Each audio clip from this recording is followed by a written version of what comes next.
His name is that most gracious, most beloved, Hazrat Muhammad Mustafa sallallahu alaihi wasallam. Starting में मैंने आपसे एक सवाल पूछा कि उम्मती उम्मती होने पर क्या आपको प्राउड फील होता है?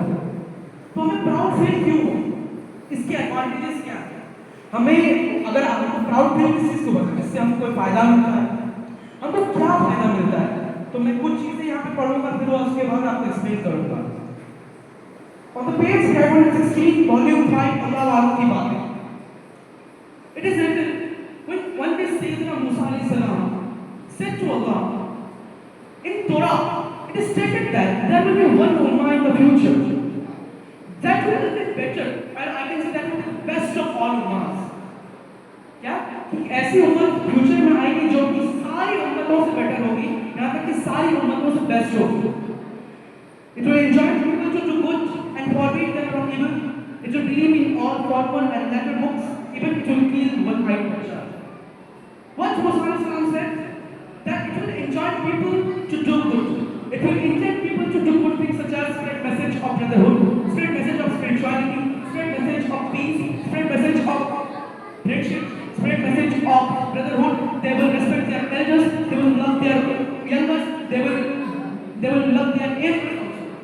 यानी कि अच्छा करने पर वो लोगों को बेबस करेंगे और बुराई से दूर करेंगे. And it will forbid them from bad.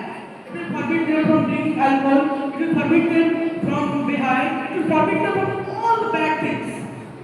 फिर बोलते हैं कि इनके पास और एक एडवांटेज क्या होगा? तो ये कहते हैं कि वन आई दर्जा, यानी कि एक आंखों वाले जीवन जो कि एक दर्जा, उसको मारने का जो एडवांटेज इनको मिलेगा. और ये क्या करेंगे? ये पिछली और पुरानी जितनी भी किताबें, आसमानी किताबें आई हैं, सबको मानेंगे. उसके बाद सैयदना मूसा से ओ लॉर्ड मेक इट माय उम्मत. मूसा अलैहिस्सलाम ने बोला कि मेरी उम्मत की उम्मत शुमार कर लो. फिर उसके बाद अल्लाह अलमाइटी कहता है, अल्लाह तबारक व तआला कहता है अब सब झूम जाएंगे. क्या कहता है? No Musa, it is the उम्मा of who? It is the उम्मा of the most gracious, most illustrious, most beloved, most compassionate, most magnificent, one none other than Hazrat Muhammad Mustafa sallallahu alaihi wasallam. ये किसकी उम्मत होगी? हज़रत मोहम्मद मुस्तफ़ा सल्लल्लाहु अलैहि वसल्लम, जिनकी उम्मत ही हम हैं. क्या ये प्राउड फील करने वाली बात नहीं है? प्राउड फील करने वाली बात नहीं है. इस पर आप लोग को नाज नहीं होता है कि जिनके लिए, जिस उम्मत में आने के लिए मूसा अलैहिस्सलाम ने दुआ मांगी, उस उम्मत में आने का शर्फ हमको हासिल हुआ. फिर मूसा अलैहिस्सलाम कहते हैं, O lord, I have found the mention of the उम्मा which people praise Allah almighty lord. मैंने एक ऐसी उम्मत का तज़किरा पाया है जो कि अल्लाह तबारक व तआला की बहुत इबादत करेंगे. O Musa, they will also follow the accordance of sun and accordance of moon. जो कि सन और मून दोनों के मूवमेंट को फॉलो करेंगे. क्यों? सन का मूवमेंट क्यों? सनराइज और सनसेट. जिससे क्या होता है? फजर की नमाज पढ़ते हैं सनराइज को देखकर. रोजे जो हम लोग खोलते हैं, इफ्तार करते हैं ना, सनसेट को देखकर हम इफ्तार करते हैं. और they also follow the movement of moon. चांद की मूवमेंट को भी वो फॉलो करेंगे क्योंकि उनको उनसे महीने का पता चलेगा. कल आपके पास मुबारक आया हुआ कि मुबारक हो रबीउल अव्वल का चांद नजर आ गया. ठीक है? पूरे वर्ल्ड में 4200 से लेकर 10,000 रिलीजन है. कोई रिलीजन सन को फॉलो करता है, कोई रिलीजन मून की मूवमेंट को फॉलो करता है. लेकिन इस्लाम एक ऐसा रिलीजन है जो कि दोनों के मूवमेंट को, सन और मून दोनों के मूवमेंट को फॉलो करता है. नाज करने वाली बात नहीं है ये. और लास्ट, इसको सुनने को आपका ईमान खत्म हो जाएगा. इसके बाद सैयदना मूसा अलैहिस्सलाम हमारी बोलते हैं, I have found mention of the ummah whose du'as will be answered and du'as in the future will be answered.